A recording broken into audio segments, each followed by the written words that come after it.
vane nhomba yenyama yangu. Siku nesikati vanoronga, misi yose vanondirwisa, vanorangana kuda kundiputsira pasi, vanorangana kunditaka nyama kanyama.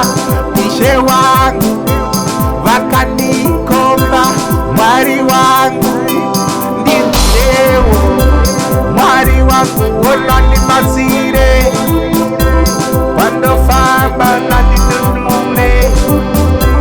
Mwari wangu unondibatsire, hondo dzangu ndidudure, pandopinda unonditarire, pandobuda ndiringe, pandokwira unonditarire, pandodzika ndiringe.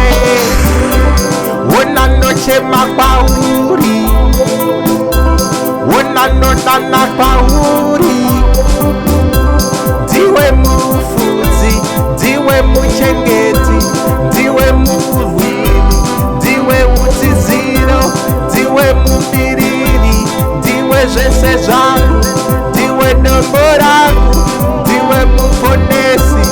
Ndingatyeiko kana uneni, ndingavhundukei uri kurudyi rwangu.